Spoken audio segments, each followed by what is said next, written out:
law and order. We're going to get those words law and order back because our cities are a disaster.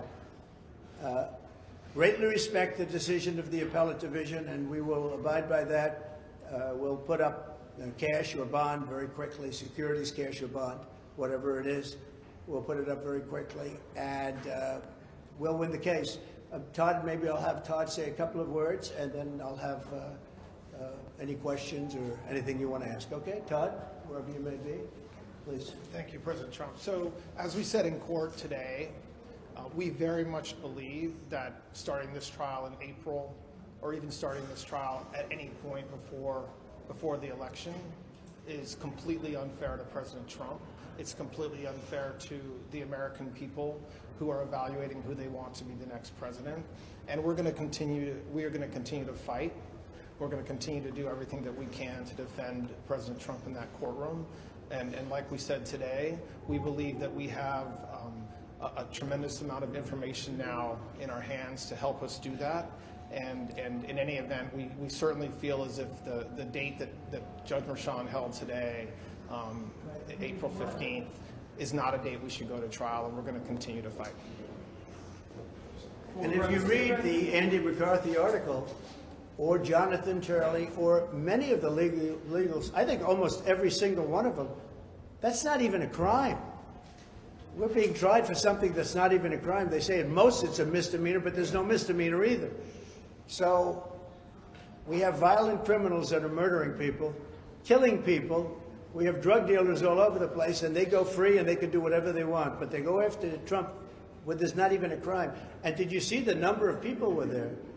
You had Colangelo, and behind him, and remember this, Colangelo was a DOJ guy. He's a Biden DOJ guy. Why is he in the Manhattan DA's office trying the case? That in itself is a conflict. He's in the Manhattan DA's office trying the case. I mean, that's called a conflict.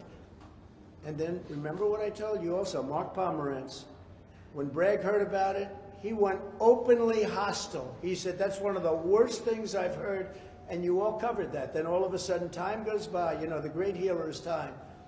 Time goes by, and all of a sudden they forget that. But that's a terrible thing. Colangelo and Pomerantz, terrible thing.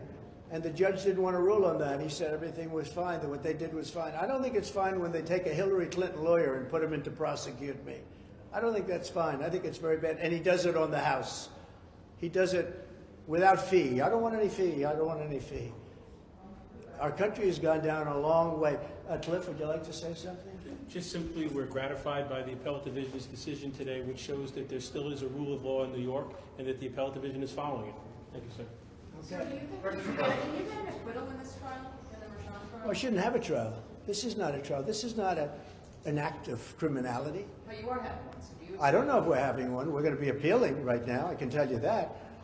We did nothing wrong, just like I did nothing wrong in the other case. My statements, my financial statements were conservative. They were low, not high. I mean, he valued Mar-a-Lago at a tiny fraction of what it is. He's the fraud. He created a fraud in order to help his narrative and her narrative, because he does whatever she wants. And the judge is really, what he's done is fraudulent. He made Mar-a-Lago, you know it very well, Maggie. He made Mar-a-Lago into $18 million. I had many offers. They said, I'll give you 19. Okay? You could take half of the living room is worth more than that. So it's worth anywhere from 50 to 100 times that amount. And he stays with it. So he's either whacked out or dishonest, one or the other, or both, probably both. But he's a disgrace to the system. And I think that New York State was helped a lot today by the decision. I'll give you an example. Truth Social is doing very well. It's hot as a pistol and doing great. And it's going public. And the New York Stock Exchange wants to have us badly.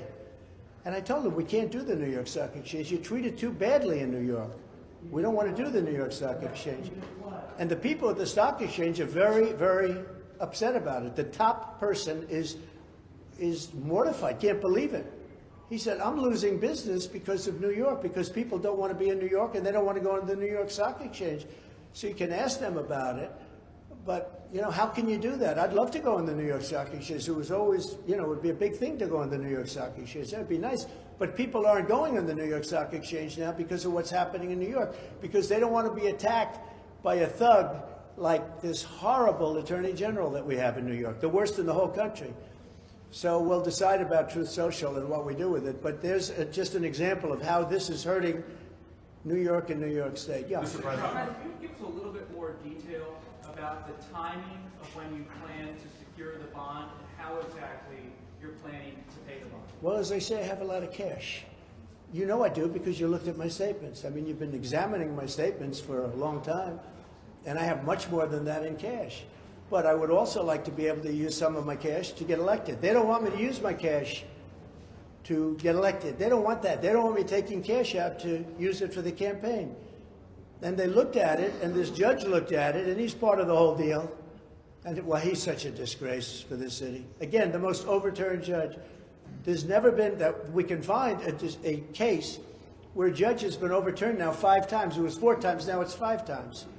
Been overturned. But I have a lot of cash and a great company.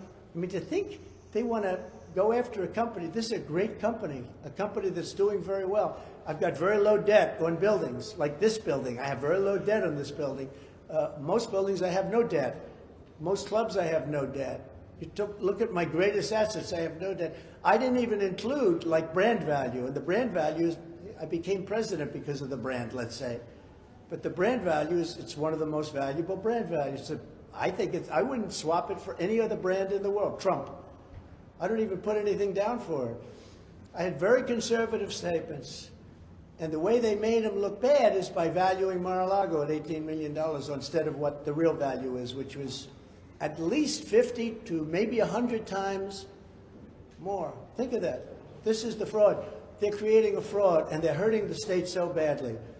And then I can't go into the New York Stock Exchange because I can't do business, because I don't want to do, not because I can't, because I don't want to do business in New York.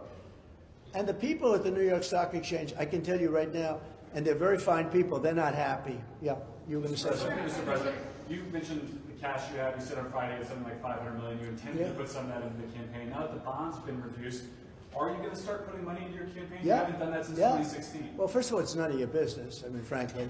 But I might do that. I have the option. But if I have to spend $500 million on a bond, I wouldn't have that option. I'd have to start selling things. I don't have to sell anything because it's a phenomenal company. Look, I built a phenomenal company. Someday they'll actually report that. I built a phenomenal company that's very low leverage, unbelievably low leverage, with a lot of cash, a lot of everything else.